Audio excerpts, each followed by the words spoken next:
Good, I guess. Almost evening, brothers, sisters, heathens, goats, sheep, squirrels, and goldfish. We'll look at this video. I hope that fella comes in. I watched it and I was like, huh, that'd be kind of good to kind of give my thoughts on because this is some fair use stuff. Uh, but let's get on to it. I hate doing it where I'm being seen, but this way, you can see I'm actually doing a review, rebuttal, and commentary. I'm going to look at. I hope it don't echo. If it does, oh well. Use the talking word things, the CCs.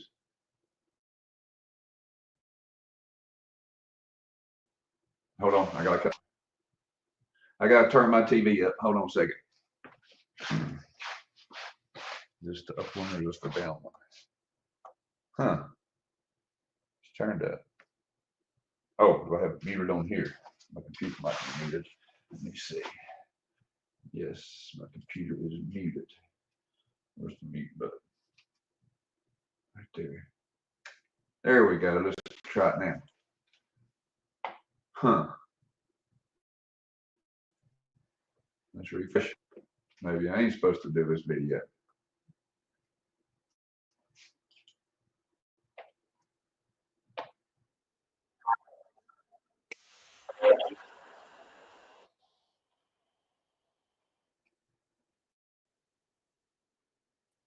All right, we're gonna stop it.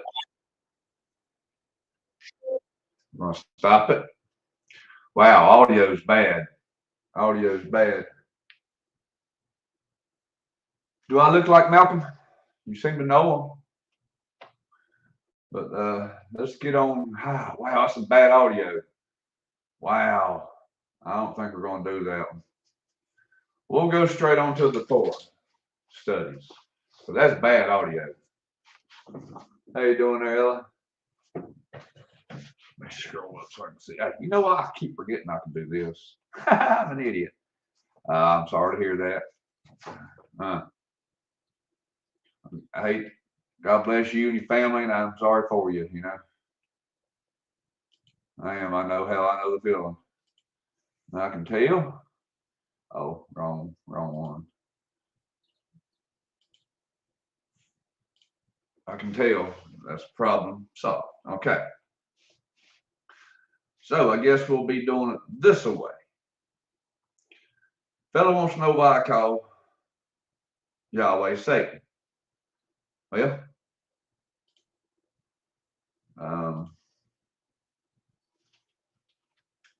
oh, hey, come on in.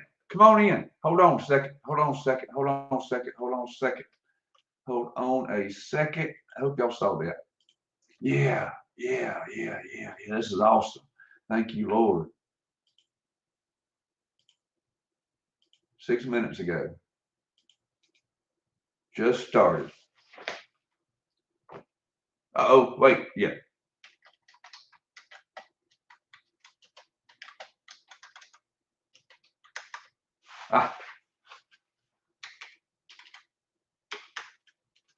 That gun.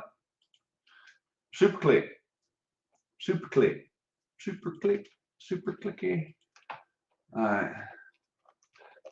Yeah, the air, the food, radio waves. Yeah, hey, put the link, comment that link to me. This is something I've been thinking about for a long time. And that one video, that little cartoon type video, even as a kid, I thought something was up with how God killed everybody. Destruction, destroying. Yeah, I hope that fella comes in because he's a Torah man. Let's give him a minute. Just give him a minute. But this right here, this verse right. Wait. I unshared this. It is. Well, you and I both know. Many more people do too. We're beyond the millennial reign. Satan is loose, deceiving the nations. Why would Satan give us true history? Everything. Oh man, but like I said, well, and I used to watch them. Well, how did they cut rock? I thought they cut rocks. they cut wood. Because if you take and rip a 2x4, you rip it long ways, you cut it, you're going to see them cut marks. And fervent heat, like it's spoken 2 Peter 3:10 and 12, when the elements melt with fervent heat, the works therein being burned up, the mountain shall melt like wax before the presence of the Lord, yea, the presence of the whole Lord. Heat and silicone petrified. It's petrified out in Arizona. They say here's a petrified forest. Yes, there's a petrified trees, and you can see the elements inside the petrified trees. I got a chunk of petrified tree, 4 of them, but 1 of them is definite. It is crazy. My eyes have been opened. Once I stopped learning about meltology, and then I came around to biblical trees, because I posted that very first video I took, I thought was meltology. And that fella from Hangman 1128, I posted on a Facebook group. Them meltology people don't like the biblical tree people. Go figure. But they don't, I ain't gonna say that, but they don't kindly take the biblical trees being pushed onto meltology, because there's a lot of meltology that is proven biblical trees. They don't like it. But anyway, I digress. Posted on a Facebook group, and that fella that runs that biblical Hangman 1128, he made a comment. He mentioned biblical trees, and he told me where to look. I think it was his channel, and I went and looked. Eyes were instantly open. That's when I started hitting these mountains around here. And when you're sitting there and you're seeing a little chunk of wood that we can find that's that big, but it's that big, and you can sit there and you lean back and you look up, and 120, 30 foot above you is the top of the branch laying down. Branches stick out. This was thrown into fire because the observation tower, if you pass Torrey's Den entrance, you go on up, go up there where they climb, and you go turn right, go uphill. Park, hike to the observation tower. God, that's a long hike. John 15:6. There's some burn marks. There's some burn marks going to the lower Cascades, the upper Cascades. Biblical trees. That's looking God right in the face, pretty much. His word is a living word. That proved to me his word is living word. Biblical trees. And I felt something that day I'm never going to forget. I saw God face to face. His word. Trees. He created them. He spoke with them. I saw the John 15:6 trees. Glory to God.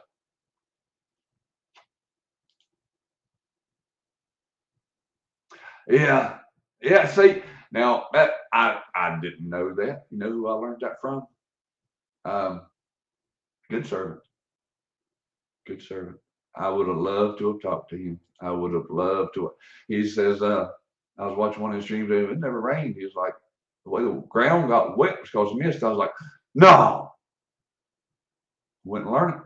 I'd have loved to have talked to him. I would have. Yes, they have. And it's all glory to God.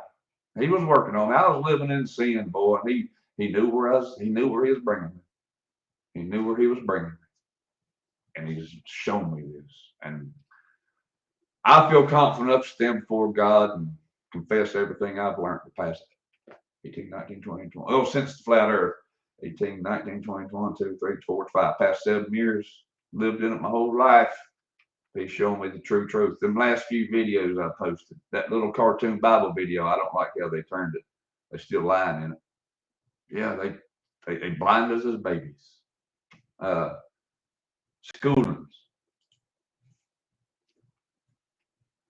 I just hope he finds me worthy. I ain't saying I'm making it to heaven. I'm just still going, hey, I hope you find me worthy, Lord, because I'm a dog. I know. But I'm still not saying, hey, if he does, he does. If he don't, I deserve it. That's all I can say. All right, let's go look at some. He ain't in here. I've given him the link. Y'all saw me give him the link. I hate this because I'm glad he's a Torah man. I am. There's the link. Ready when you are, sir. 6 minutes. Because I ain't dogging his audio because shoot, my audio is crap at times. But this right here,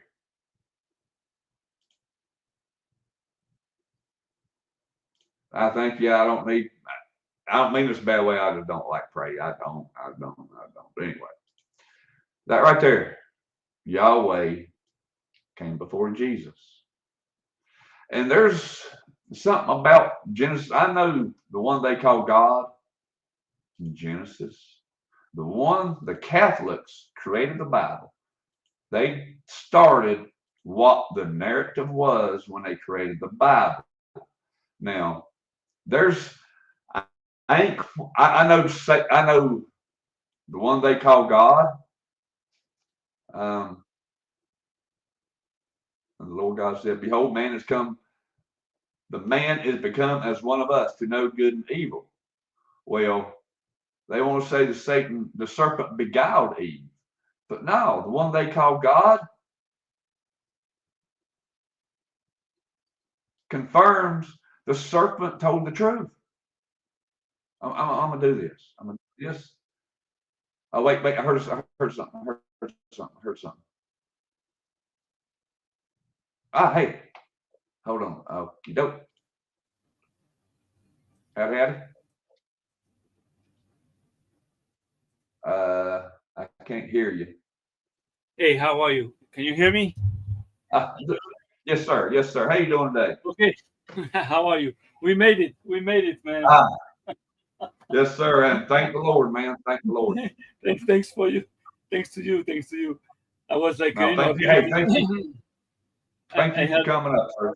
you're welcome. You're welcome. Look, check it out. I just found you your post and saying that Yod Kevavke is Satan. So that's I'm willing to understand to see what you have to say. I'm open. Yeah, No problem. I'm trying to yeah. defend here as a lawyer of Yod Kevavke here. Yeah, Go and I ahead. want to do it humbly and honestly, and I'm willing to learn. I'm willing to learn because I've started. I've been studying the Talmud, the Jewish, all the Jewish stuff. I'm reading all the lost Gospels, Judas, Thomas, Sirach. I read the Sirach. Sirach's really good. I like that. And I'm reading these books. There's many people in the Christian community, the Jesus Christ community. Now, don't read them because they're going to lead you astray. No, they won't. No, they won't. And you can agree with. I ain't gonna say we agree. Them quote Baptists. I'm using Baptist as the modern day American Christian. The Baptist will say, "Don't read them false books because they'll lead you astray." Do you agree with that?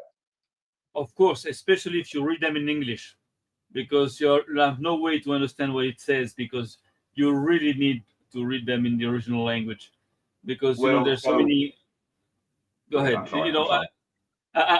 I've heard not too long ago a good friend of mine, Vlad, Iron Works 92,000, was saying in one of I think his I know who you're podcasts. Yeah, you know him. Yeah, he was saying in one of his podcasts that in the Jewish laws, according to the Talmud, we can marry a girl that is 3 years old. So when I heard that, I said, "Wait a second! I never heard about this, and I never heard about a Jew that does that." So I checked it, and actually, it's true that in the Talmud there is a reference to a girl that can be married at the age of 3. The problem is that most people that do not speak Hebrew, don't know these laws, don't understand that actually you cannot have an intercourse with that girl. Actually, it talks about like girls that are being promised from the age of 3 to a boy that is also like young. That means that when two families want to merge, they say, okay, my daughter is going to marry your son when they're going to be in age to be married, and they do that at the age of 3 years old, when the kids are like are 3 years old. So they're promised the kids, and they make a contract, Yeah. a wedding contract, but of course they do not sleep with them. It would be crazy, and you won't find any example in history of Jews, having an intercourse with like a 3 years old, baby. It's crazy. So the thing is that we have to understand those Yeah. subtleties. Well, But go ahead. yeah. So, Well, I'll hate probably not in the laws, but even Jews, even Gentiles, even Egyptians in today's world, the politicians, yeah, they're pretty hard child stuff. I agree. But I digress. We ain't even going to there. But yeah, I see where you're coming from. If it's like you said, a contract when they get of age, I'll agree to that. Nothing wrong with that.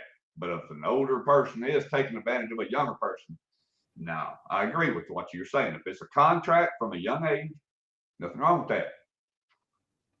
But all right, this is all right now. You're talking the original language is what we need to adhere to, right? And the prophets, Jeremiah a trustworthy? Is Jeremiah a trustworthy prophet? Of course, all prophets are. Okay, Jeremiah is a trustworthy prophet. Yes. Can you read that for me? Yes. How do ye say we are wise, and the law of the Lord is with us? Lo, certainly in vain made he it. The pen of the scribes is in vain. This is Jeremiah 8:8. Let me check in the original language what it says to confirm that the translation is all right. Jeremiah We'll see. 8:8. We'll see. This is where I'm gonna have to cut you off real quick, because even in the original language, if it says, how can we trust the original language if we can't trust the scribes that wrote it? Because Jesus Christ himself warned us about the scribes. That's where we're going to be leading to next question. But yeah, go ahead and check your original language. I'm checking it, right? Okay. Torah תנאי יתענן אחת הנה ישקר. עשה עץ שקר. סופרים. Yes. It talks about the scribes that wrote lies. I don't know who is referring to, but it talks about scribes. Sofrim in Hebrew are scribes, not the prophets, and they wrote lies. So I don't know the context. I cannot tell you what it is talking about. But I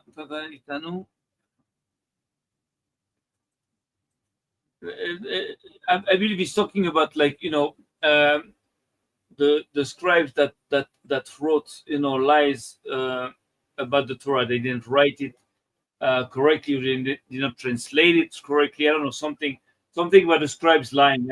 I don't know this thing, but it's not about prophets, because prophet actually is like, those are people receiving the word of God and just talking. They have no will, desire of their own. If, for example, many times in the Torah, you're going to see that it is written that God spoke through the hand of Moses or in the hand of Moses. And actually, you can deduct that it is maybe, this is my opinion, what we call automatic writing. That means that the guy is like this and he's writing, without even knowing what he's writing, because God is like, writing through him. So yeah, prophets, it's hard for prophets to lie, but for scribes, of course not. They can lie because they're not inspired by God directly. Of course, they're supposed to be holy men, but they can lie. And scribes actually are the ones that do translate, the books. So this I can confirm today. All the translations are totally, not totally, but mostly fake. This I can prove very easily. So that's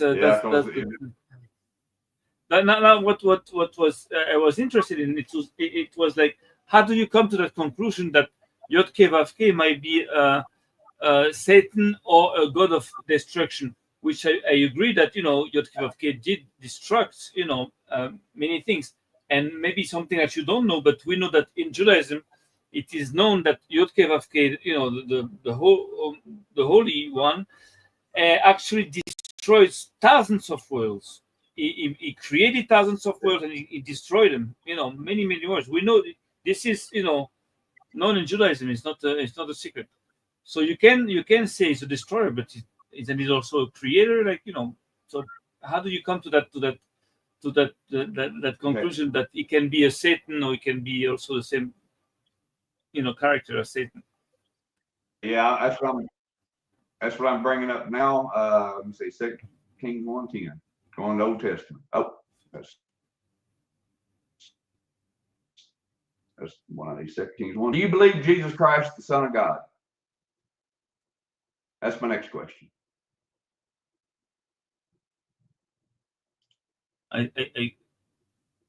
You asked me a question. I don't know. Is Jesus Christ, is Jesus Christ the Son of God?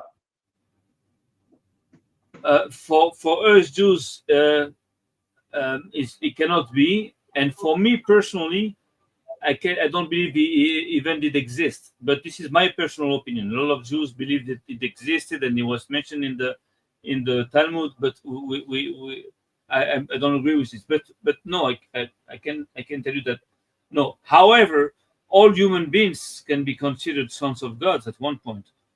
Then the sons, to be a son, Yeah, I tell you, okay. you cannot just. I want to hit on something you said just a few minutes ago. Did you say Yes. he was in the Talmud, wrote about in the Talmud? No, I said that today in modern Judaism, lots of Jews believe that there are 3 people being mentioned in the Talmud that can refer to him.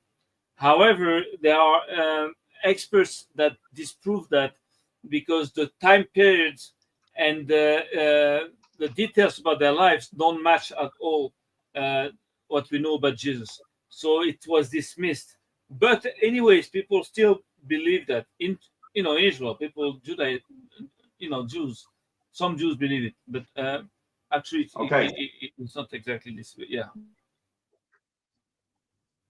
Okay, so if I don't know how, but let's just move on. Okay, now you said there's a lot of destruction. Let's hit one more prophet. Yes. Let's hit one more prophet, then we'll get on to the destruction. Now, in 2 Kings, now, only thing they were doing, these kids, about when he called fire from heaven. Where he called fire from heaven? Okay. Elisha answered and said to them, if I be a man of God, and fire come down from heaven and consume thee, okay, the kids that was calling him bald-headed, when he called fire down on that group, not the kids, I'm sorry. Yeah, the kids were calling Elisha bald-headed. And he called fire down on people. Do you agree with Elijah calling fire down on people? And the God he called upon sent fire down. Yeah. And there came fire down from heaven and consumed him. So are you saying Elijah, the God Elijah called on, sent fire down from heaven? Where is that? Where is that mentioned? In what books? 2 Kings, first chapter, verse 10. Okay, let me just check it to check if it's correct translation. Kings 1. Oh, I'm sorry. I'm not sharing. I am sorry. No problem. Just tell me. Yeah, 2 Kings 1:10. Okay, 2 Kings 1:10. I'm checking that right away. It'll take a few seconds. Okay, 2 Kings, 1:10. 2 Kings 1:10. Here it is. Here comes the pain. Okay, 1:10. Okay. Check it out. Wait, what does it say here? 1:20. 1:10. 2 Kings. Wait a second.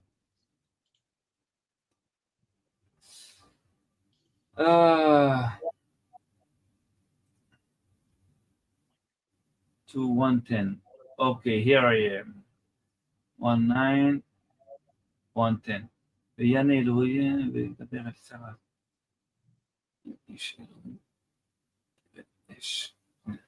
Okay.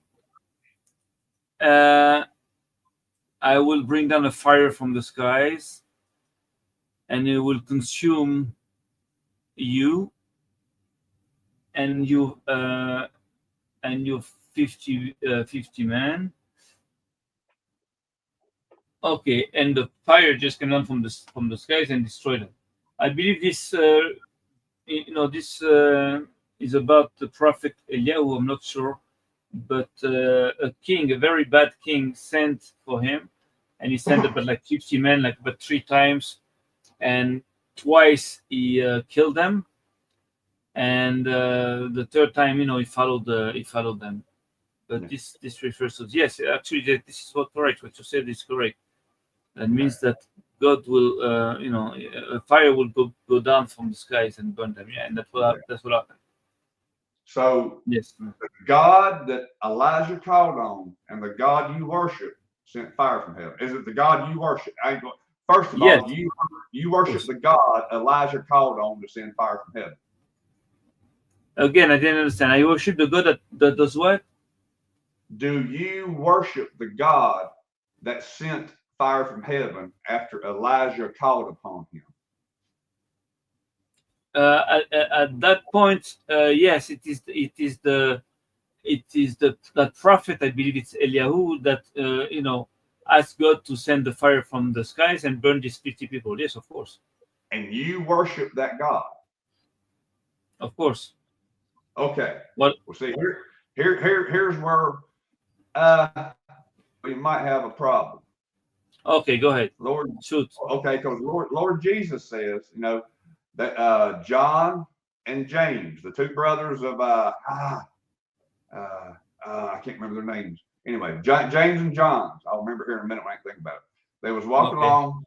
They was walking along with Jesus. All right, James and John, and they was rebuked in a town. And James, here's the word in Luke 9 verse 54. And when his disciples James and John saw this, they said, "Lord, wilt thou that we command fire to come down from heaven and consume them, even as Elias did?" What we yes, exactly. That's Elias. Yeah, okay. Eliyahu. Okay. Now, the Lord Jesus says, Lord Jesus, he turned and rebuked them and said, "Ye know not what manner of spirit ye are of." Then he goes on, "For the Son of Man is not come to destroy men's lives, but to save them." Okay, understand. Now, okay, this man here that spoke these red words, his father is my God. Now, if we carry on down here in Matthew, we go to verse 5. We can go through 5, 6, and 7 if you want. Let's go on down here. I'm just going to pick something. Find out what again, ye have heard that it hath been said by them of old time, thou shalt not forswear. Thou shalt not. I ain't sharing now. Am I sharing? Forswear. I'm sharing. Okay, I'm just making sure I'm sharing. Yeah. Yeah, thou shalt not forswear thyself, but shalt perform unto the Lord thine oaths. But I say unto you, swear not at all, neither by heaven, for it is God's throne, nor by the earth, for it is his footstool, neither by Jerusalem, for it is the city of the great king. All right, we're going to get on down here to verse 37. But we'll read 36. I ain't skipping. Neither shalt thou swear by thy head, because thou canst not make one hair white or black. But let your communication be yea, yea, nay, nay. For whatever is more than these cometh evil. So he just rebuked the Torah. Jesus Christ just says, no, it's not how it goes. You was told that's not how it goes. How come Jesus Christ totally rebuked the Torah, totally rebuked Elisha, and sending fire down to destroy people when the Son of Man came to give life and not destroy it? It's a good reasoning. It's a good point. It's a very good point, because actually you see on one side that God did, actually not exactly God, but a prophet that is in connection with God, use God power, in order to destroy those 50 people by bringing a fire upon them and destroy them twice. And then you see that Jesus said, no, we will not destroy them. We're supposed to, save them. So now what you deduct is that Jesus is against his Father, the Father, the God, the way, you see him.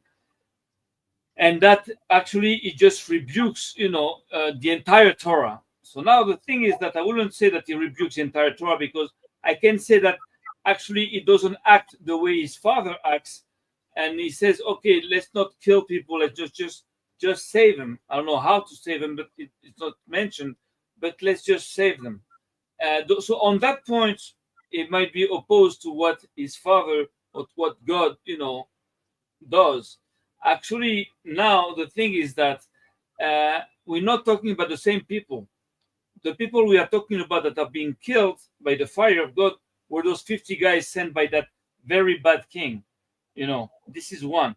Now we're talking about different people that are being mentioned as can we burn them the way Eliyahu, the way Elias burned the other one? He says, no, we have to save them. So my question is that maybe he does not rebuke what God did to these people, but he will rebuke the idea of burning these people actually here in the New Testament the way these other 50 guys were burned, which they probably deserve to be burned.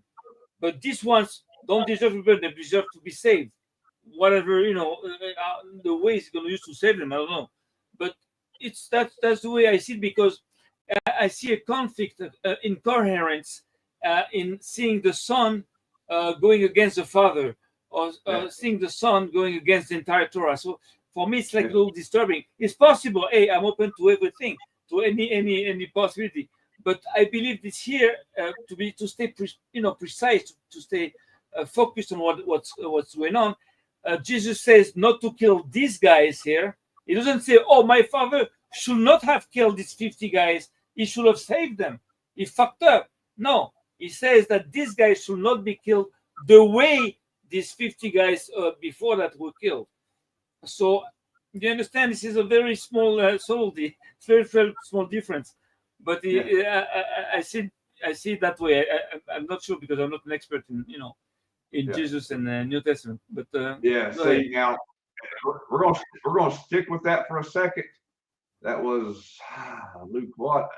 Agin. Hey, no, it was Matthew. What? No, it was Luke. No, was that Matthew? They rebuked him. Anyway, see, Jesus didn't rebuke Elijah. He rebuked the spirit. He didn't say, "I rebuke Elijah." He says, "You don't know what manner of spirit ye speak of." Let me pull that verse back up. Go ahead. Dadgummit.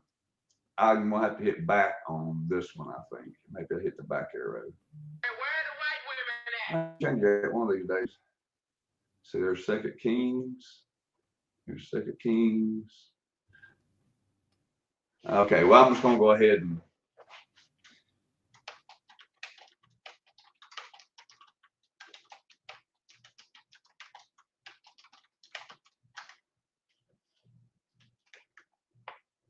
Luke 9:55. Am I sharing? No, I ain't. Luke 9:55. He rebuked the spirit, not Elisha. He didn't rebuke the prophet. He rebuked the spirit behind it and who did it. Because he didn't say I shouldn't have killed him that way, because he says he came not to destroy men's lives. It don't say he destroyed them the wrong way. Oh, yeah, I shouldn't have burned them. I should have cut their heads off. No, he came not to destroy men's life, but to save them. How come he didn't save them instead of burning them? Okay, so this is easy to answer, because the times are different, the situation is different, and those people were different. That means that sometimes God burns people, just kills them. Sometimes he saves them. It depends the situation, depends, who are they? And, for example, in the flood, God destroyed the entire, world, let's say like this. So that, so how come he didn't save them? And you know what's interesting? Maybe you don't know, you guys don't know, because maybe in Christianity you are not taught this. But it is written that Noah, the guy that, took all these animals into the ark. Well, at first he was, following God, and he was like, doing what God said. And then what happened is very important. What happened is that at the end, when the ark, got into the, the Ararat, mountains, then he opened up the ark and he saw all the dead bodies, and he said to God, how could you just do all this? How could you just like kill all these people? And God answered him and said, oh, now you are thinking about them, but when you were in the ark, you knew that you were saved, but you didn't care about praying for them. And that's the end of the story, meaning that we understand and we can deduct out of this that Noah did rebel against God after the ark arrived in those mountains, and he did say something like, okay, I accept God, I accept the love of God, but I don't accept his law, I don't accept his justice, I rebuke his justice, the way he punishes, the way he judges. I don't want it. And and all that started again, and we have Babylon and Babel that came up and everything. So the thing is that we Jews, we accept everything that God does, even if we don't understand it, even if it looks like harsh, it looks like not just sometimes, but we know that we have to respect God's business because he knows better than us.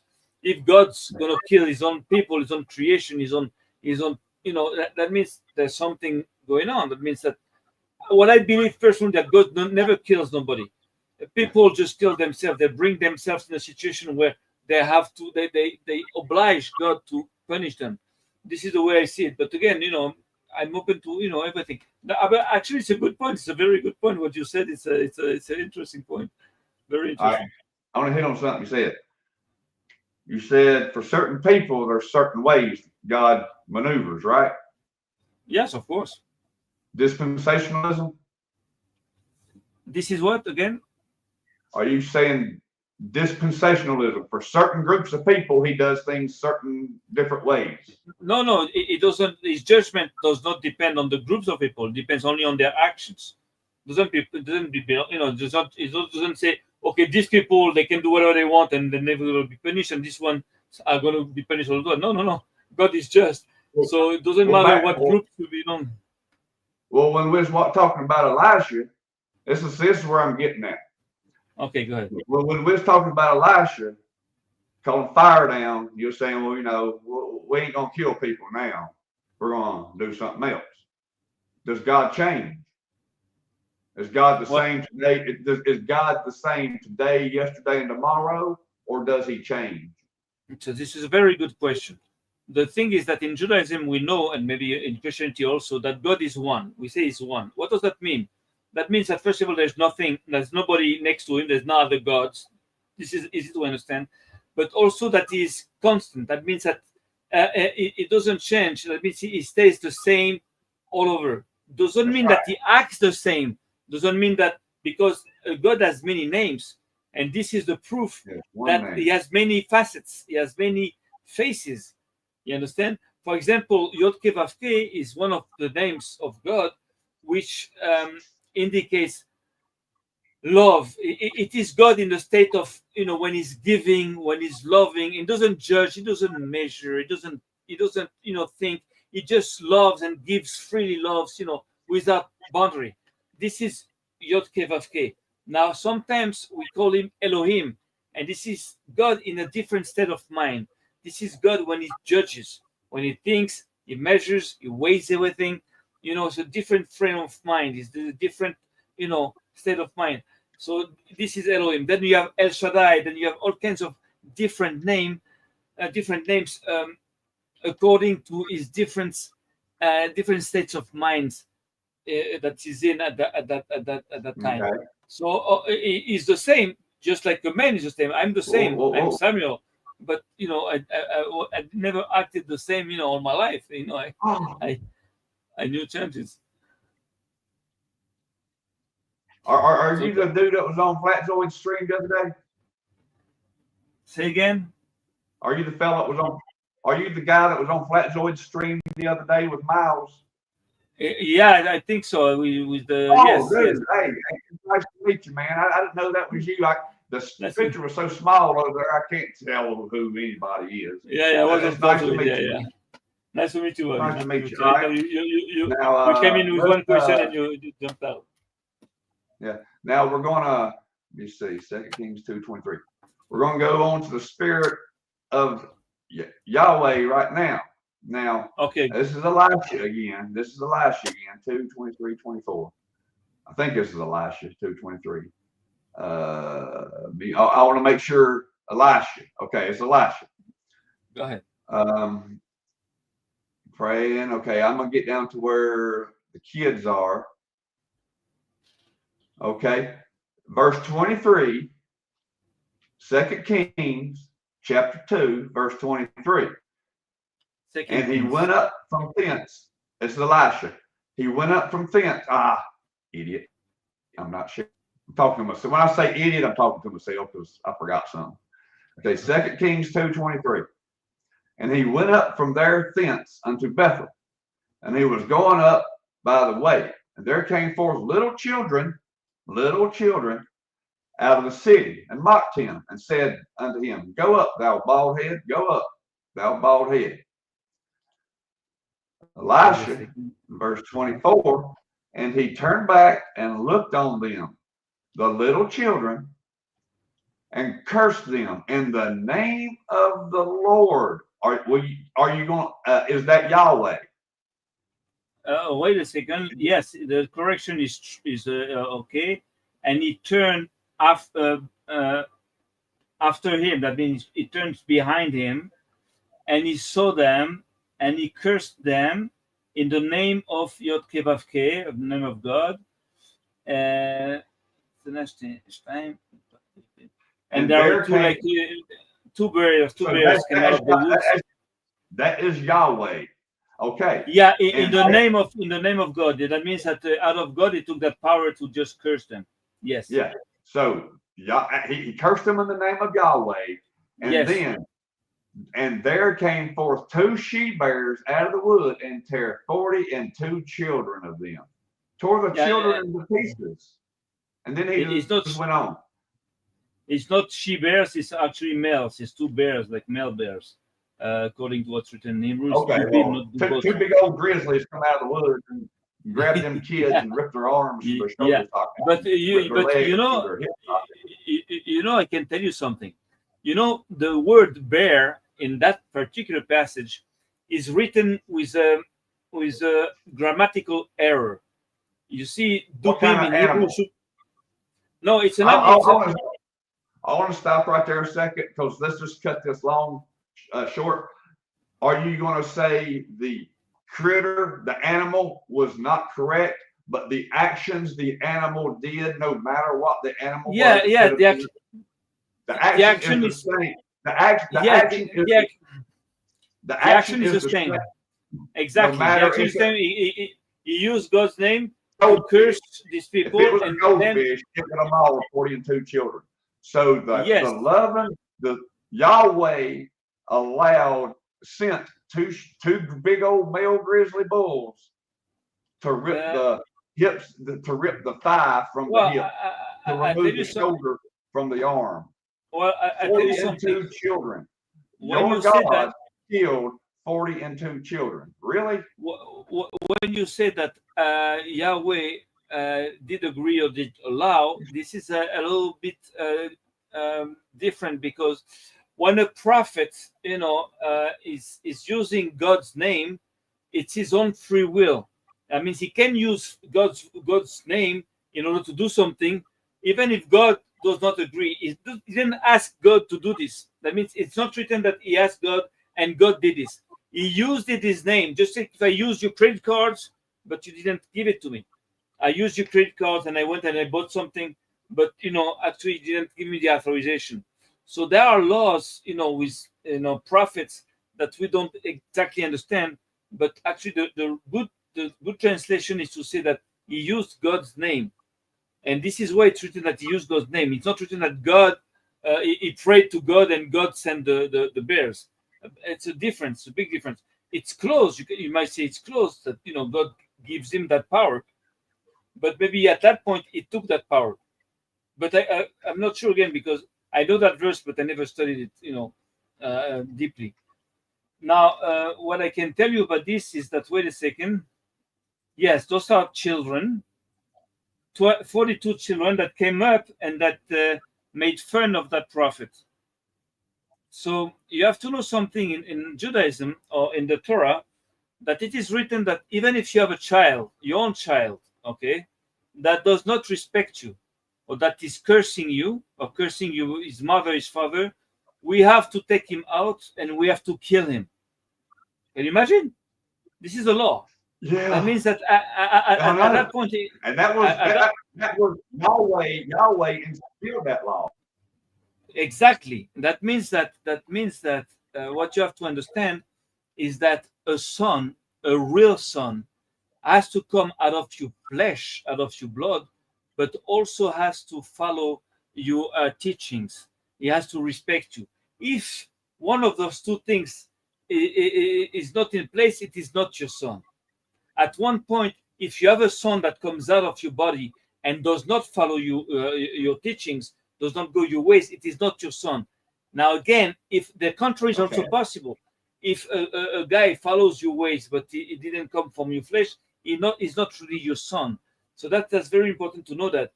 That means somebody else is teaching him, or he's been, So it's hard. Those are like tough laws, but there must be some wisdom behind this. Look at today. Today, kids are like. Hold on. I'm sorry, I don't want to sound like that. There's a lot. I just want to get into it before we get like 10 miles from where we are. All right. Now, you said if a son is disobedient, you got to carry him out and kill him. That's what Yahweh commands, right? Not disobedient, the son that curses his mother and father, just the way those children cursed him. That means that it's not just like kids, innocent kids, sucking on a fucking, like ice cream. It's kids that came out and cursed, which is not normal for kids. They don't like as normal kids. Those are not normal kids. There's something fucked up about those kids. I'm sorry. I am gonna have to stop a little bit. Let's try to keep the answer short. We can elaborate, but we can't talk. But there's a lot of stuff I want to ask. Well, see, I'm not Jewish, and you're saying a lot of stuff I want to ask questions. How do you know? How do you know? I need to talk so I can get some questions in. All right. How do you know? How do you know you're not Jewish? Do I? How do you know you're not Jewish?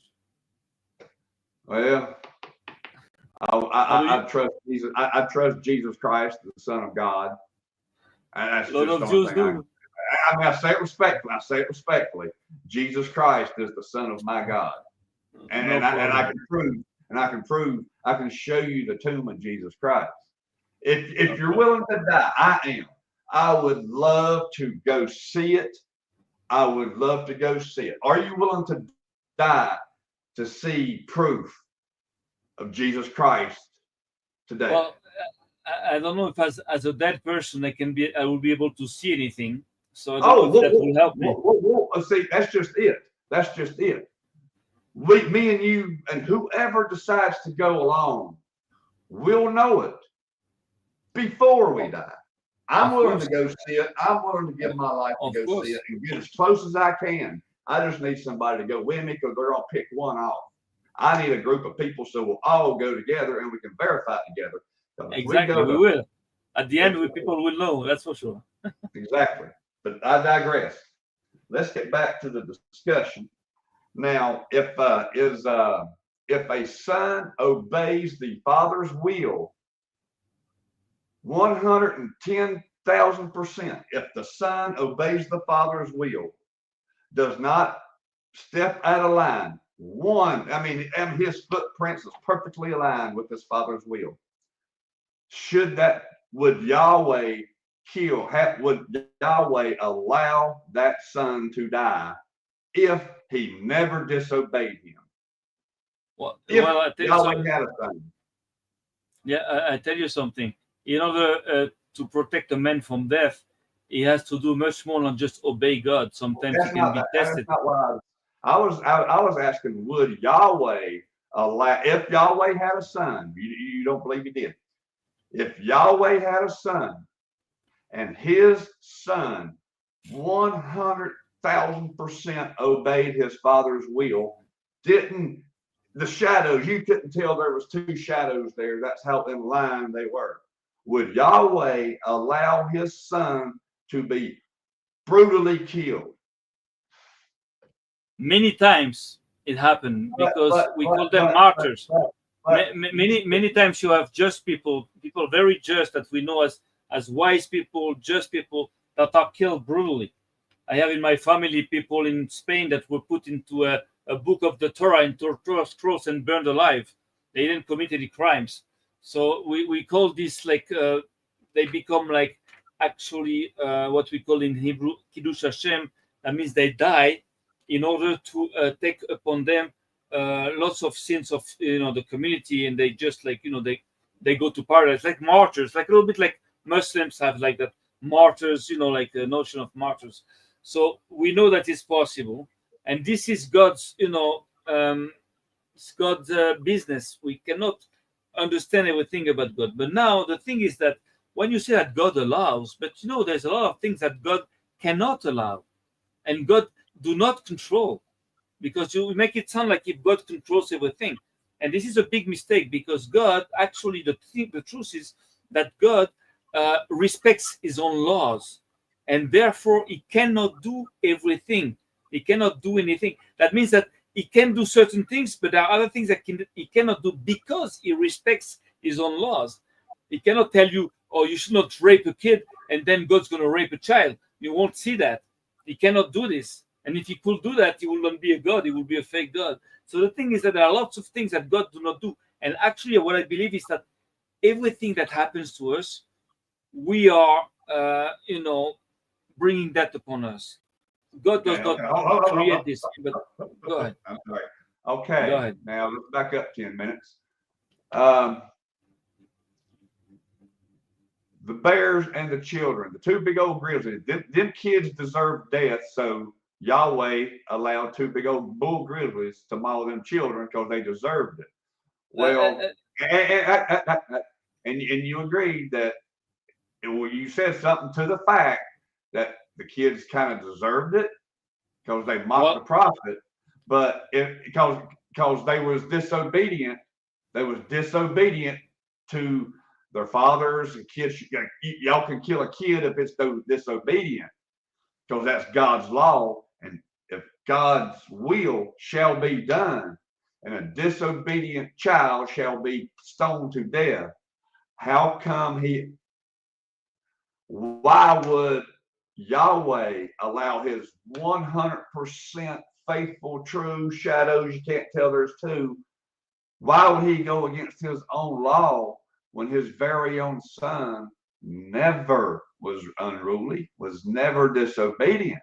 Why would he make a law that the unruly child shall be killed, but yet his very own child shall be killed brutally because he never disobeyed? That would make Yahweh a hypocrite. Well, you deduct things a little quickly, because first of all, it is very hard for us to judge God and to know exactly how he does function and why he does things, because there are things we cannot understand and we cannot see.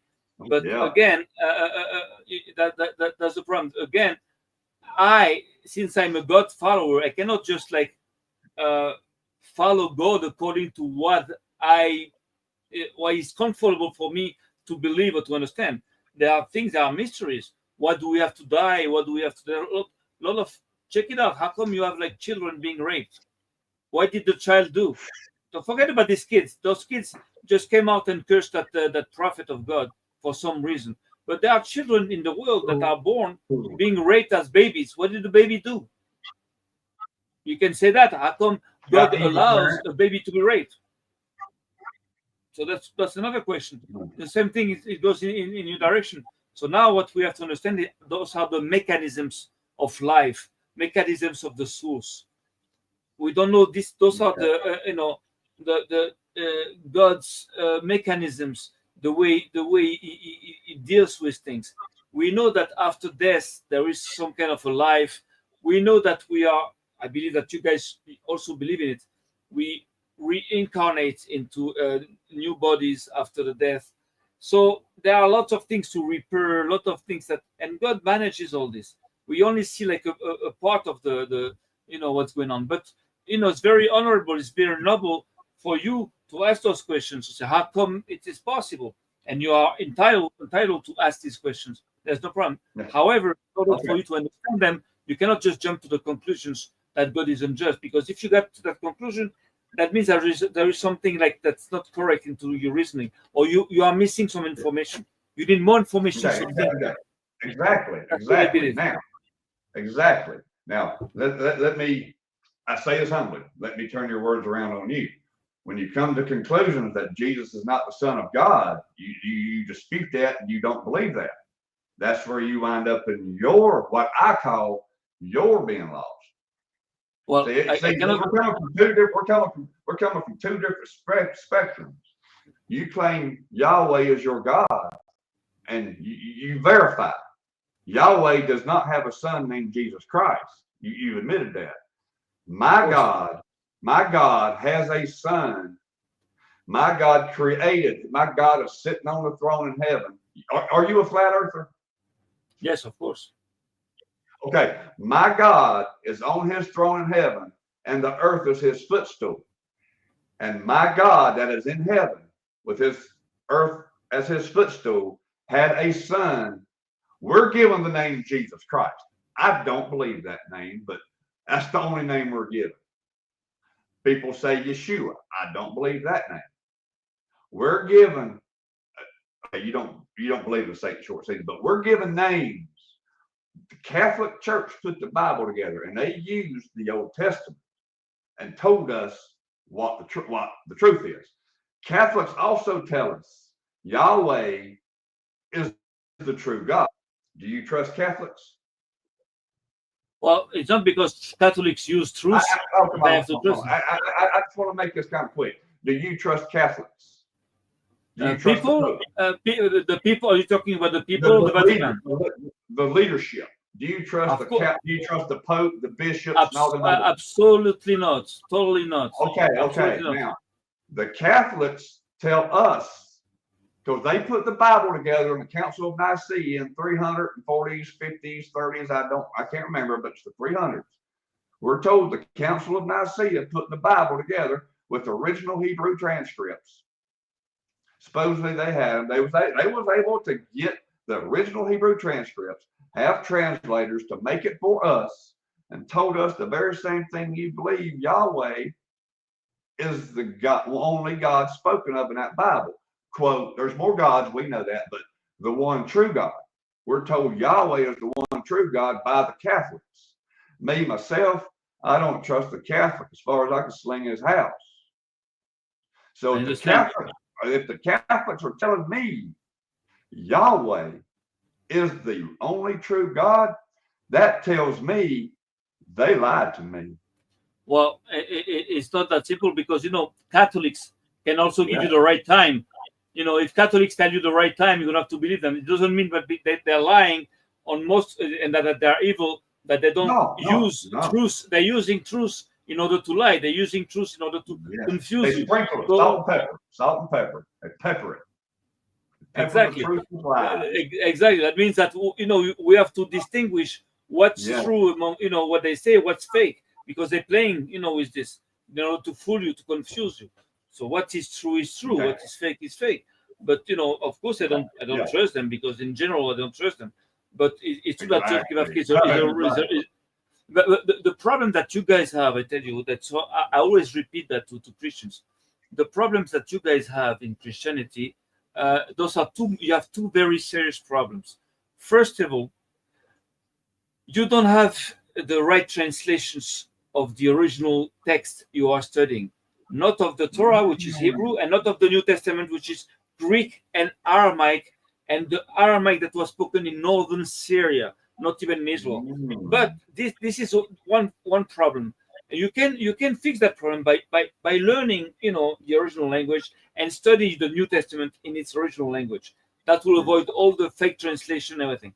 Now the second problem. Okay, go ahead. Okay. Wouldn't that be an easy way to deceive the nations? Isn't God caring enough that he restricts? See, now, oh, wow, this just popped in my head. So, God loves all people, and he's so caring, wants everybody to understand, but there's only one language to use. Sounds kind of like back when the Catholics were saying, no, we're going to burn you if you make a Bible. The Latin was the only. Remember, the things former shall be in the future. If Hebrew is the only language we have to learn, why is that any different from the Catholics saying Latin is the only language you can understand it in? Well, you can lie. You can, Hitler can tell you that German was the only language. So ain't that hypocritical? This is ain't just a God lie. caring enough to make his Well, language? Is God not caring enough and wanting people to be saved where he would make it for any language of a person to understand his word? No, I tell you why. Why did God did not give the Torah to everybody, only to the Jewish people? Why? Why did he have to choose one people? He can choose the entire creation. Okay. You also. So yes. Okay, go ahead. Okay. Did Yahweh inherit Israel? Was that his allotment? It's his inheritance. Israel is called its inheritance a few times. It's more than that. An inheritance. Can we agree an inheritance is handed down? Inheritance is a product of what you've done. Let's say if you have a son, he has another son. So this is what you created, what you begot it. So this is what it means. I believe it is his wealth. It is what the best what came out of him. This is what happened. But again, you guys have a role. The Jews have a role. This is a different thing. It doesn't mean that we are better than you because we fucked up many times. No, nobody's better than nobody. No. Nobody's better than nobody. So the thing is that God knows what he's doing. God knows what he's doing, and God cannot be evil. So even if sometimes he does things that appear to us like they are not just, and there are many things that are not, we cannot understand, there is a logic behind it, and in order to understand it, you need to learn in the original language, because you won't be able to go deep. You can understand in a general way what it's about, but you cannot understand. Okay. I'm going to take that phrase you just said. I can't understand the language. Well, see, that's the very same thing a preacher will tell the congregation. You can't understand because you just don't know. That sounds like a deception. That no, you can't understand unless you listen to me. That means I'm putting my trust in the man I'm talking to tell me the truth. Are we supposed to put our trust in man?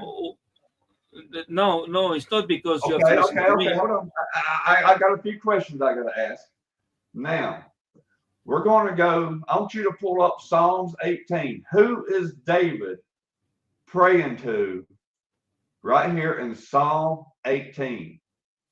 Okay, Psalm 18. Let me check the real deal. Wait a second. Psalm 18.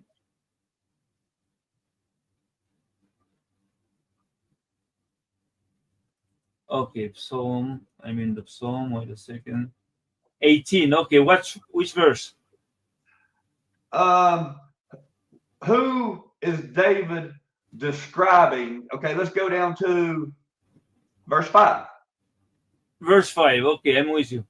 And okay, hold on. Let me look real quick. Start at verse 5. Go to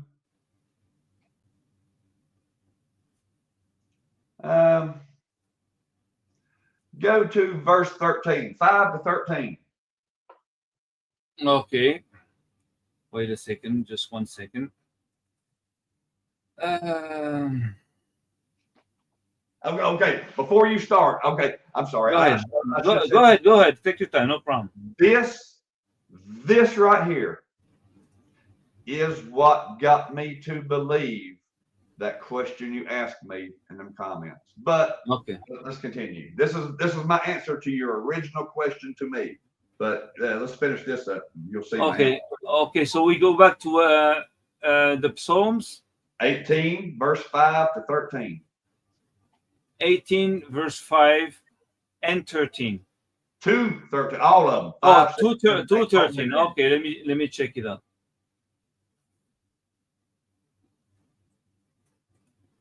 Okay, so you are not a God who desires wickedness.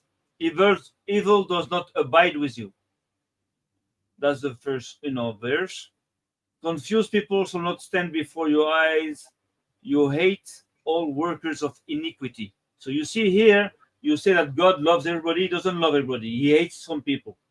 And he hates also Esav, which is Esau, the father of Rome.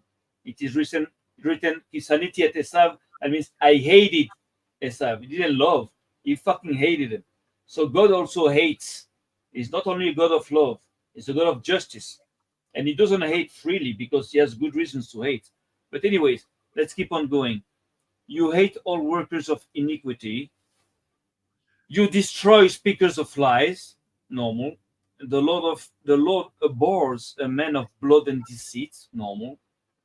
But I, with your great loving kindness, shall enter your house. Are you reading Psalms 18? Yeah, I'm reading Psalm. Wait a second. So Psalms 18. Oh, I'm sorry. My mistake. I was chapter 5, not chapter 18. Okay, no problem. Wait a second. Chapter 18. That's why I didn't understand what I know, I was confused. I was like, wait a minute. I know the translations are fake, but not that fake. Okay, wait a second. Wait a second. Okay. 18:5, sorry. Bands of death or killers have encompassed me, and streams of scoundrels will affright me. Okay, here David is talking about his enemies surrounding him. Bands of the nether world have surrounded me. The snares of death confronted me. Okay, when I'm in distress, I call upon the Lord. Yes, I cry out of my God. I cry out of my I cry out to my God. Out of his temples he hears my voice, and my cry comes before him in his ears. Okay.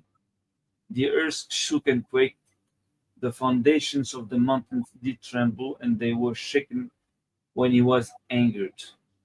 Smoke went up in his nostrils, and fire out of his mouth did devour. Coals flamed forth from him. And he bent the heavens, and he came down, and thick darkness was under his feet. And he rode on an angel, and he did fly. He swooped on the wings of the wind. All right, all this is allegories. He made darkness he made darkness his hiding place. Yeah, this is true. We say that in the mist, God lies in the mist. He made darkness his hiding place, but him as his booth.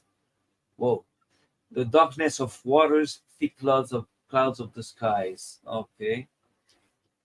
13. From the brightness before him, his thick cloud passed hail and coals of fire.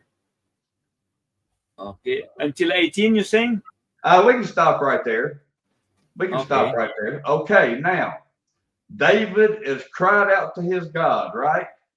Yes, of course. Okay, and then David started describing his God, right? In verse 7, 8, 9, and 10, he's describing what his God, quote, looks like. He's describing his God. Is that correct? It describes his God reacting to bad people. Okay. God, he's describing his God. Yes. Okay, turn to Job 41. Job 41? Job 41. Okay, wait a second. Job 41, here it comes. Job 41. Can you read, once you get to Job 41? Which verse? First off, we're going to look at the first one, the very first verse. Okay. He mentions Leviathan. Okay. This is The- describing Leviathan. Now, if we go down here to, we will go down here to verse 18. Start okay. reading. Job 31. 41. Job 41. Yeah. 41, verse 18. Start reading verse 18 Okay. and go to He 24. he who overtakes him with a sword, it will not remain. I don't Neither think you're will. in Job 41. Okay, wait a second. Let me check again. Make mistake maybe. Yeah, no. It's Job 41. But sometimes you guys have like you have a one verse like that jumps. So the verse 41, 18 mentions he who overtakes him with a sword, it will not remain, and neither will a spear, a slingshot, nor a coat of mail. So this is verses 18. I don't know what you. Okay, well, can you see what I'm showing on screen? I'm showing Psalms 18. Okay, Okay. check. Let me check. Let me see it. Wait a second. Look at the Yes. screen. Okay, I'm showing Psalms 18. Now, if you see the screen, we can see here. Here's Psalm 18. Here's Psalm 18. Okay. This is David praying to his Lord, and he described his Lord. This is what you read. There went up smoke out of his nostrils and fire out of his mouth. Devoured coals are kindled by it. Okay, here in Job 41, we're going to start reading at verse 18. By his neesings a light doeth shine, and his eyes are like the eyelids of the morning. And out of his mouth go burning lamps, and sparks of fire leap out. Out of his nostrils goeth smoke, as out of a seething pot or cauldron. His breath kindleth cold, and flame goeth out of his mouth. Okay.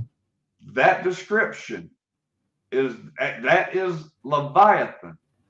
The very same description. Okay. Fire out of his mouth, devoured coals, smoke out of his nostrils, in darkness, trembling. Where do you? Now, this is my answer to your original question. That description of Leviathan, the winged serpent, is the very same description David gives to his God in Psalms 18. Where do you see the? About it.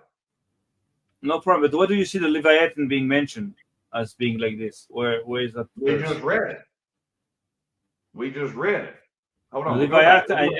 Hold on. Okay, Job 41. Okay, Job 41. Job 41. Again. Am I sharing? Make sure I'm sharing. Yes, I'm sharing. I'm going to carry on from here. Which verse? Job 41. Again? Job 41 in the corrupt Jesuit version. Corrupt Jesuit version, Catholic Justified version. Yeah, which verse? I'm going to start right here and read. Just look at the screen. Canst thou draw out Leviathan with an hook, or his tongue? So it's the first verse. Yeah. Job. Let me read it. I'm going to get context here. Job 41 in the Catholic Justified version.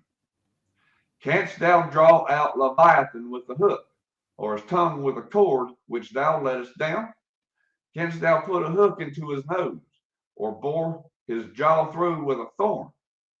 Will he make any supplications unto thee? Will he speak soft words unto thee? Will he make a covenant with thee? Will he take him for a servant forever? Will thou take him for a servant forever? Will thou play with him as with a bird, or will thou bind him for thy maidens? Well, I know these verses, but it doesn't match what you said. It's not in. Okay, hold on a minute. Okay, hold. I'm gonna get straight to it. You don't want context? Let's go straight to it. No, it's not Job 41. No, sir. Let me give my part, and then I'll let you give your part. I'll let you know when I'm done. I say this humbly. Okay. Out of his mouth go burning lamps, and sparks of fire leap out. Psalms 18. We better get to the smoke first.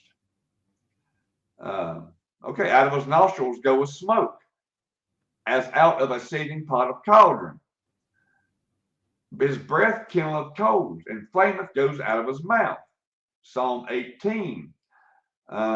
There went a smoke up out of his nostrils. This is Psalms 18. Yeah, but There went smoke up out of his nostrils in Psalm 18. But I don't.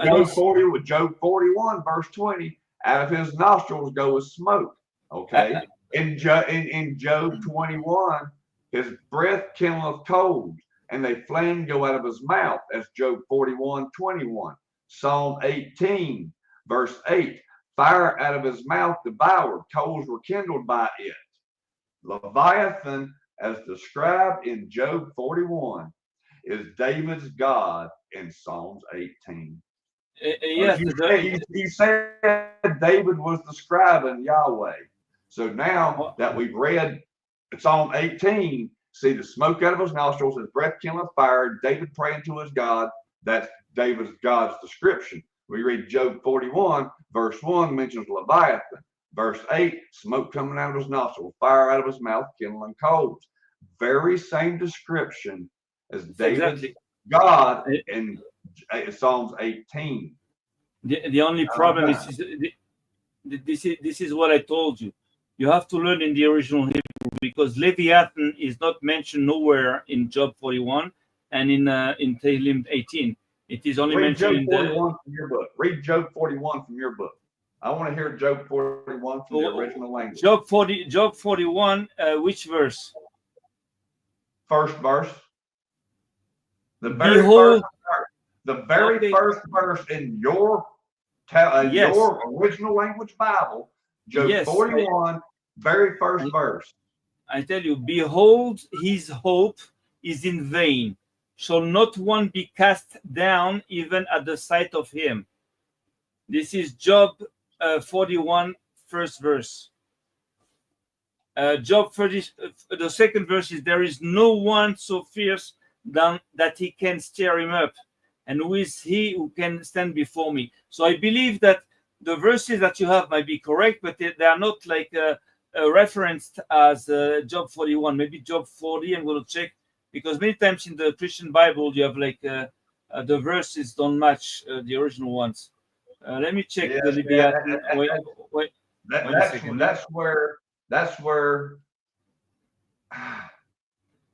it really has not a leg to stand on, because only you can tell me what is true.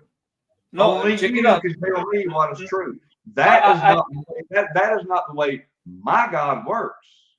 My God tells me to come to Him as a child, and He will teach me everything, and not to trust man. Not the only thing man's good for is the breath, something about the breath of his nostrils, or something like that. Don't put no more trust in man, or something like the breath in your nostrils. So I'm supposed to trust you to tell me the truth about. You don't trust me.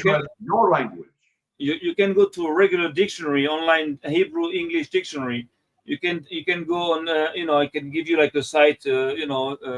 Regular site where you can check the translations and the original text and just translate it. It's very easy. Just copy paste the words, and you're going to see Leviathan is not mentioned nowhere in the verses that you say. Only mentioned in the Catholic Bible, which actually might prove that they are trying to demonize God by comparing him to Leviathan. But I remember these verses. I know these verses.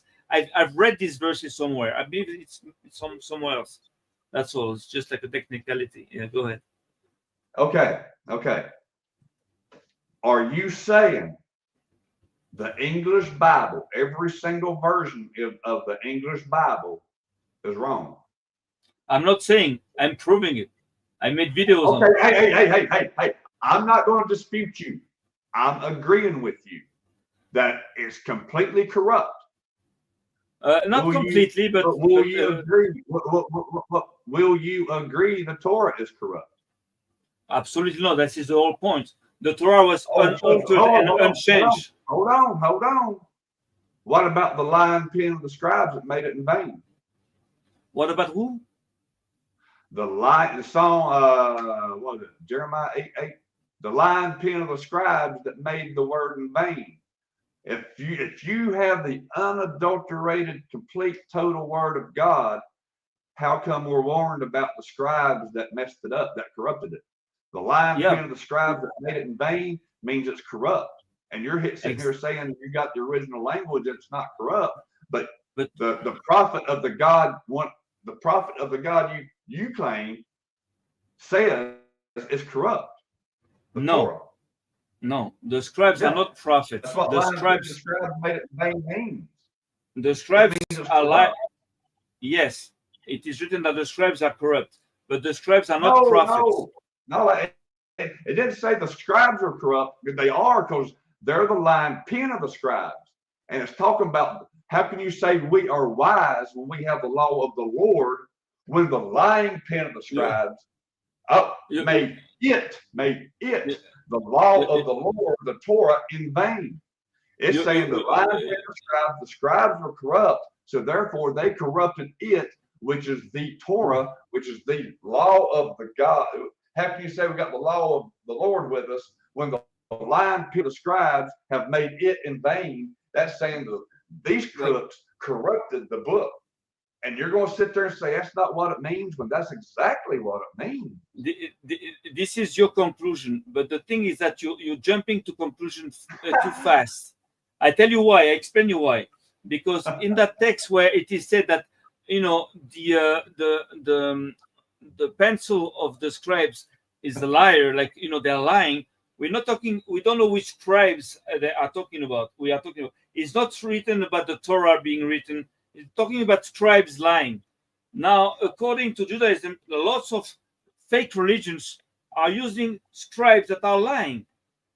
You can have for us Jews, Christianity is also made up of like distorted truths. So also those are scribes that are written, that wrote this. So I don't know which scribes he's mentioning, but the Torah is not mentioned there. You have to be very precise. We have to make sure that we're talking about the Torah. Will you agree with me? It mentions the scribes. Yes. Okay. We don't need a 10-minute explanation. Why not? Which scribes? What do they write? Because once you see, I'm gonna pull it up. Jeremiah 8:8. Is that it? Jeremiah 8:8. Do I got it open? Jeremiah 8:8. We're gonna go to it. I don't care what. I don't care if you say my language is wrong. That just shows you're discriminating against the language. Okay, now hold on. It says the very same thing your language says. Is it on screen? It's on screen. Now you're saying I'm jumping to conclusions. Okay. Yes. How do ye say? That concludes to me say, how can you say what you're saying? That's the right conclusion. Okay. We are wise. I'm smarter than you because I got the original language. And the law of the Lord is with us because you got it in your original language. Lo, certainly, in vain made he it, meaning the law of the Lord, the pen of the scribes, meaning the ones that wrote it down, is in vain. That means what they wrote down, it is the law of the Lord. Whatever they wrote down, it's in vain. And you're saying, because you got the original language, you know better than me, but yet you claim this is true, but no, it's only certain scribes. Well, it would have named the scribes because we were named, the prophets were named. So no, I'm not done talking, sir, please. I ain't being a butthole. I'm just wanting to get my 10 minutes in. Now, if you're telling me you are wise because you got the original language of the law of the Lord with you, how can you say that? I'm using the Old Testament against you, and you're going to sit here and justify it. Okay. I got to hear this. I got to hear this. Okay, now I'll explain you. Here, it actually describes what the scribes, writing about. The law of the Lord, not the Torah. You have the Torah. Is the Torah the law? Now it's my 10 minutes. It's my time. Check. Let me talk. Yes, sir, Joey. Let me explain. You have two Torahs. You have the Torah, it is the written Torah, and the oral Torahs, which are the laws of the Lord, all the laws that we apply. You see, for example, today, in Judaism, I'm talking about today in the state of Israel in 2025, we have fake scribes writing fake things about the Torah and pretending to be men of God. We are in that situation. Now, I don't know if that book is referring to our period of time, but I know that we are living this. But the thing is that the Torah, this is the whole point of choosing a people to keep the Torah in order for this book not to be altered and to stay intact all the way.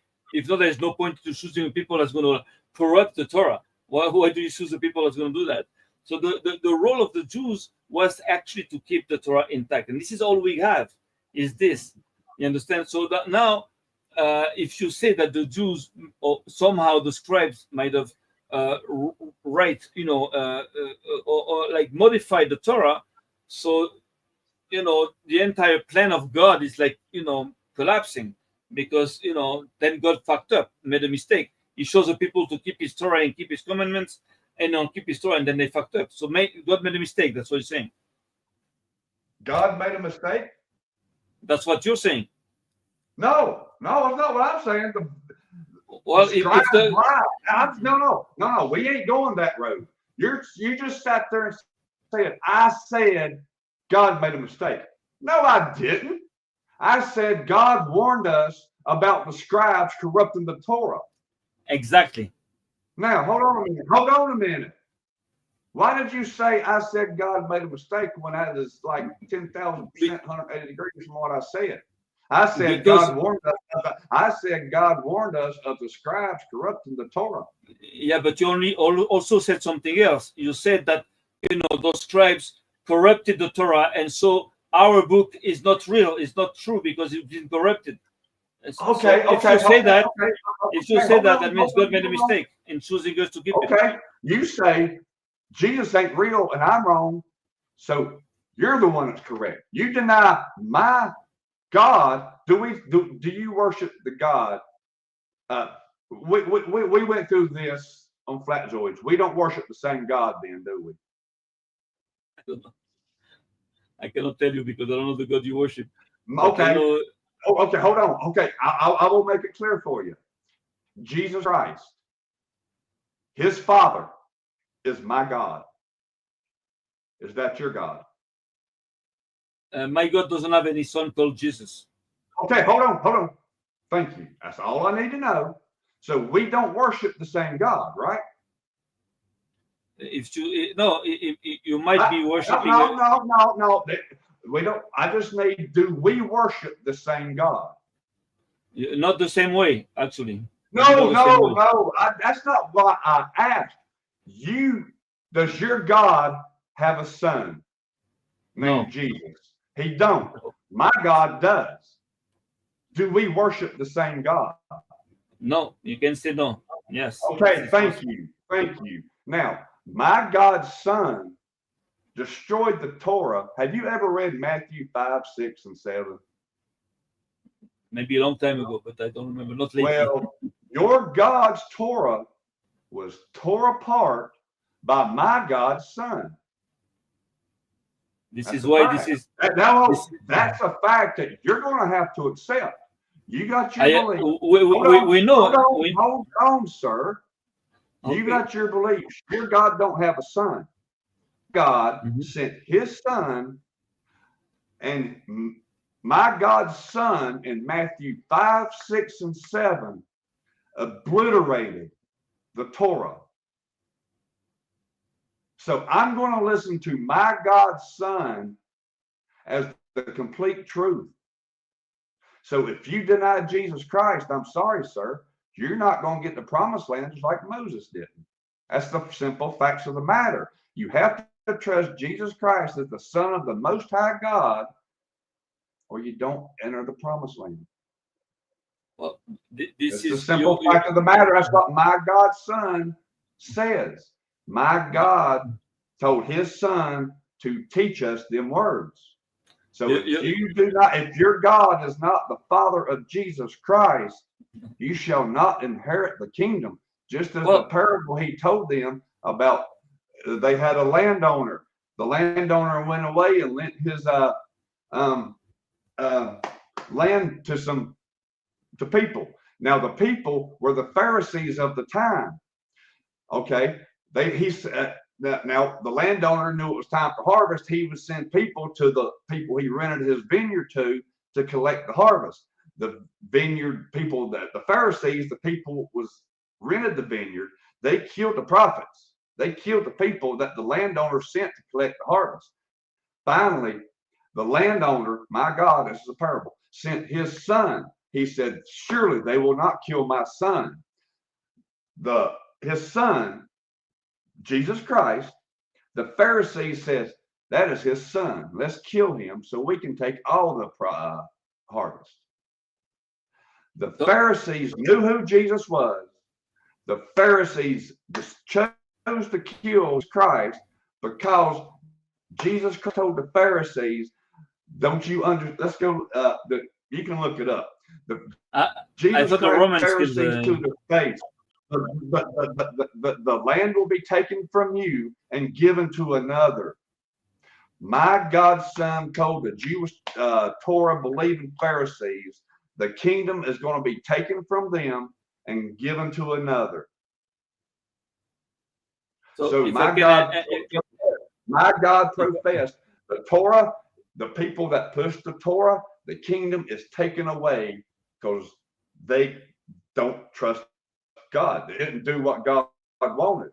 So he takes the kingdom from you, the Torah people, and gives it to the Gentiles.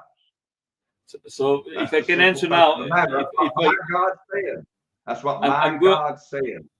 I'm going to need like a couple of minutes to answer you. If you can give me like a couple of minutes. I do want to cut this 40 minutes. I do want to go eat, but I'll let you answer. We'll say I'll cordial because I want to keep us friendly, dude. You can see I've sat here cordial with you, and I want to be respectful. No problem. But I'll give you time to answer. Then we'll say our cordial goodbyes, and we'll leave it at that. But go ahead, sir. Check it out. First of all, I admire you. I admire you. You're an exceptional man, and everything you say comes out from a very just reasoning. You reason perfectly. Everything you say is just. It's because your reasoning is like it doesn't have any flaws. The problem that I see is that what you've been given to think with is not correct, is inaccurate. So it only can lead you to false conclusions. So the problem is that in Christianity, what I believe, what I see as a big problem is that these books that you worship, these books that you I don't worship the book. I think that book okay. So I take that back.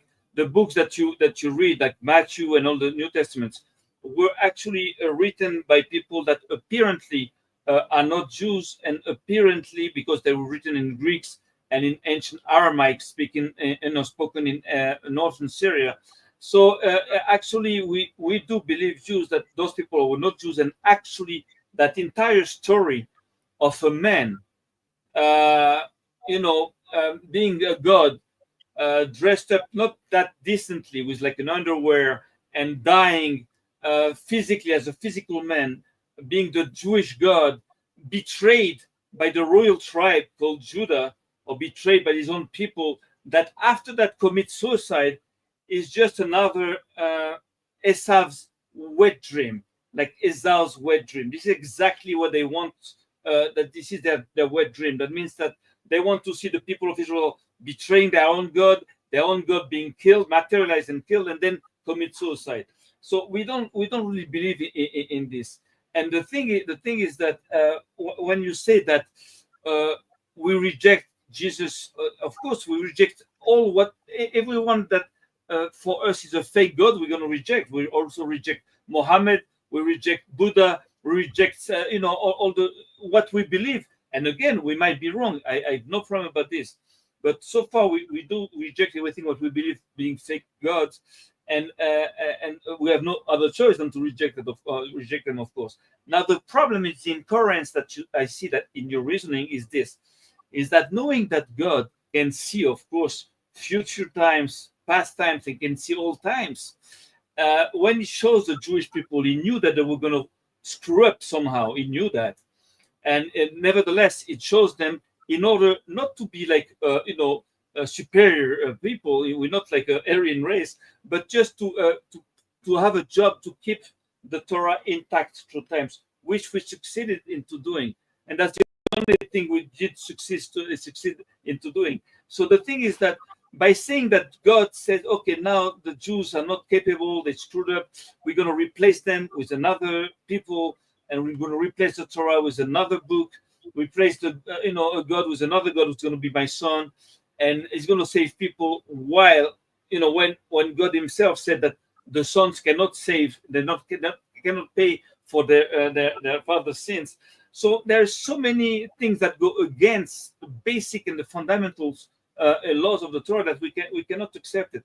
Now the point is the second point that I see is that these books have been brought to you by a group of people that are today clearly identifiable as a pagan sect, people that have nothing to do with God, that are fighting God all the ways, that are also behind the invention of the globe, of all this fake science, which is the Catholic Church. So that's a problem. The problem that you have is that the mothership of Christianity is a bunch of it's a mafia, it's a pagan mafia that's been that is the most powerful group on earth, the richest bank on earth, the most more gold. So no, Russians are not Jews. They pretend to be Jews. The Rothschild, George Soros, but no, they're not Jews. They own the media here in America. They corrupt the media. They tell lies. They own Hollywood. How about the Rockefellers? How about the Vatican? Rockefellers, they're just as bad. Chase Manhattan Bank, them people, Bank of America people, Lowe's hardware people. Of course. They're all devils. Of course, and this is what they're doing. They are fooling you into deviating your animosity and your hatred onto the real Jews, while those people are fake Jews. I'm not talking about you. I'm talking about in general. And I understand that people see, the Jews are like, they control everything. But actually, check a look at these real Jews. They're all Freemasons. They're all like, Jesuits. They worship God in the synagogues with like, Christian bishops. So they have nothing to do with Jews. They have no part in Israel. They might have Jewish origins, maybe Israeli origins, but they have no part in Israel. They don't belong to Israel. And a lot of Jews are like this. They don't belong to Israel. This is what you have to understand. There are Jews that do not belong to Israel, and they are using their identity of Jews in order to give us a bad name and to demonize us. That's a game. Just like they demonize you, into our eyes. But again, there is a certain logic you have to have beyond that logic that you have. That means everything you say has to match everything we know, and that's not easy. That's not easy. But actually, I very much admire you find good flaws into dude. I'm telling you something. This is good. You're a Jewish man. Oh, see, when I was framing houses, we had a Jewish man working with us. He used to give us Christmas presents. He ate pork chops. Imagine that. Anyway, but yeah, I know. I was friends with a Jew. Of course, he wanted to kill me. I wanted to kill him. At times, that's the way it goes with good friends. But I know about Jews. I've been good friends with a Jew. I used to get my weed from the very same Jew. We'd get to make sure we was at work early. We'd stand around the fire. We'd smoke some of his homegrown. Jew was my best friend, so I have no hatred for Jews. I have no hatred for people. But I've spoken to you, a Jew. I've spoken to an actual black man, a black Hebrew Israelite. I've spoken to a Catholic, and I've spoken to an atheist. All of them, just like this conversation, so respectful. Got a little bit passionate because we are passionate, but it's been respectful. Nobody has once demonized, but I have never had a humble, civil conversation with a Christian. I can't. They cannot do it. You cannot do it. A black Hebrew Israelite, an atheist, and a Catholic. And we was all knowing we was going at this from opposite, just like me and you. We knew we were coming at this with head on. But let me tell and you. the rest of them have been respectful. Christians cannot. I do not respect. I don't agree with your beliefs, but I respect the man. As long as you stay a man, a human being that wants to understand things, it's okay. You're gonna make it. You gotta get the paradise. You're gonna get the land of Israel. You're gonna be part of Israel. You're gonna be part of everything. Believe me, you have a part of it. As long as you're seeking the truth, it doesn't matter. Of course that we might be wrong. We've been lied to for 2,000 years or 5,000 years. Yes. So of course we can be wrong. So God doesn't care about what we believe. None of us can be right. Ain't a darn one of us going to make it to heaven. Just imagine if nobody made it. Because we can lie through that bad. Exactly. So now I always say that tomorrow, if I have a proof that, of course, Jesus is the Messiah, I'll have no choice than to accept it because, I'm seeking the truth. I'm a truth seeker. So I have no problem. I'm open to this. And I don't give it. And personally, I don't care. I don't care if he's the Messiah, if another guy is the Messiah. I don't care. This is God's business. I don't give a shit. I don't care. I just care about me, being as straight as possible, as good as possible, and how to help my generation the best I can. That's all. With my beliefs or without my beliefs. That's the way I see it. But this is great. Because it was nice meeting you. I really enjoyed this talk, dude. I like to do it again. So I like to talk short season. I know you don't believe that, Well, you don't believe that, for that goes along with Jesus Christ. I'm sorry, but what state? Where do you live? You live in Israel? You live in America? I live next to Jerusalem. I live a little in the east side of Jerusalem, next to Ramallah, next to the big city of the Palestinian Authority. Right next to them. What. I don't know what it's over there. Well, I do know I don't know what it looks like over there, but the pictures. I want you, if you would. I don't know how many state parks, and I don't know if it's like around here. I got mountain there, trees all over. I want you to look up. I don't know how to. The tic-tac-toe board, then a word. Hashtag? Okay, we'll put the tic-tac-toe board. No spaces. Biblical trees. Type in Hangman, HANGMAN 1128. That's what got me to. I looked Jesus Christ in the face, because Jesus Christ is the Word of God in the flesh. He is God, was with God. That's like if you send a letter to your best friend. When you pen that letter, that is your word. Then you mail that letter off, and your word goes away from you, right? But you're still at home, right? They have your word in their possession, but you're still at your house. Jesus Christ is the letter God wrote to his people. God stayed in heaven. Jesus Christ is the letter. Jesus Christ is God, but he's the spoken word of God, just like a letter that you would write.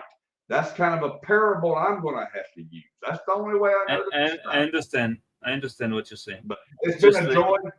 I'm about to starve to death. I'd love to do this again. Go ahead. We'll talk again. No problem. I'll leave you my in the private chat. I'm going to leave you my email. So just send me a mail so we can keep in touch. Okay, I'll do it. Let me cut my mouse back on. What's going on? It's been a joy, bro. It's been a joy. Yeah. Me too. I enjoyed it.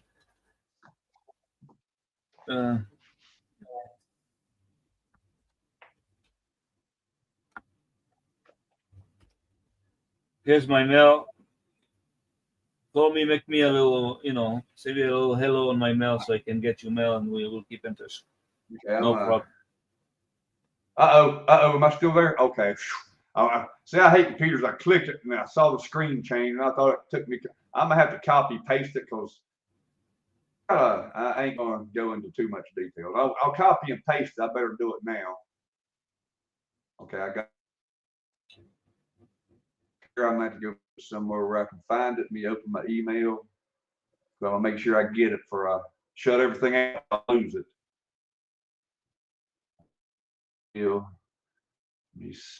Come on.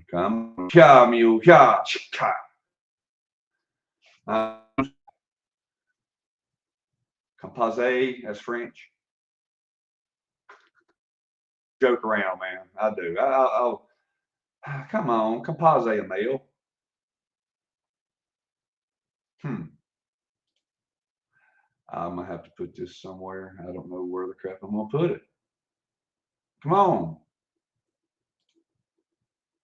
Anyway, I don't want to hold you for this. I don't want to keep holding No, you for I'm me all trying right. to email over. I It's have been time. great. I have time. It's been great. Yeah, we'll do that again. We have to do that Okay, again. let me get. Try to I'm gonna try to see, and it ain't freaking. Oh, here we go. Here we go. Fine.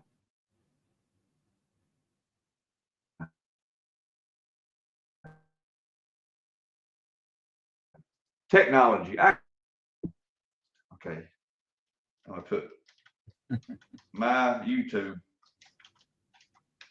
thing in the subject, and I'm gonna put howdy in there, and that'll just be so I know I got your email, and we are hooked up.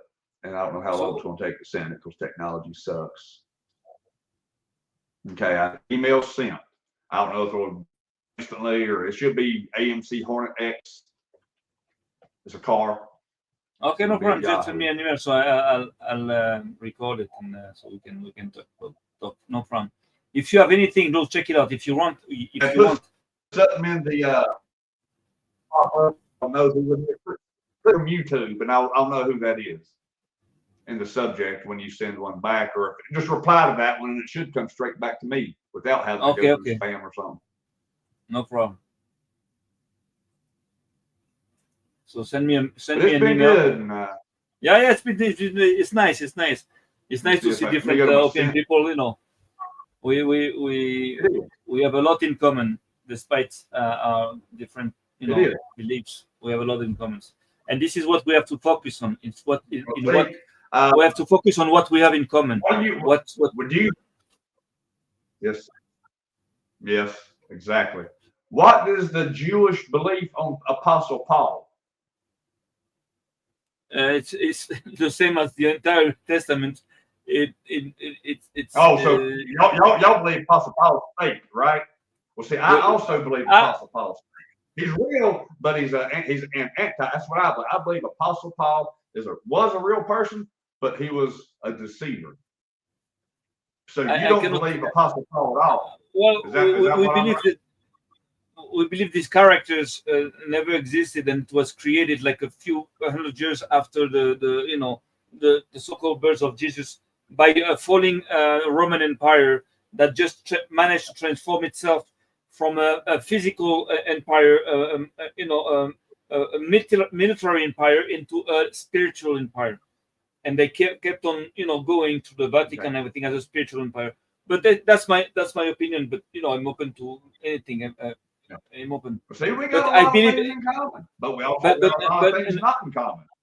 But nevertheless, I am interested into learning about the New Testament and Christianity because I believe a lot of what they say, in their books, also was inspired from our books. So we might be able to retrieve some truths, some things there, some valid, facts there, that we've lost and that are only, in the New Testament because those people know things also.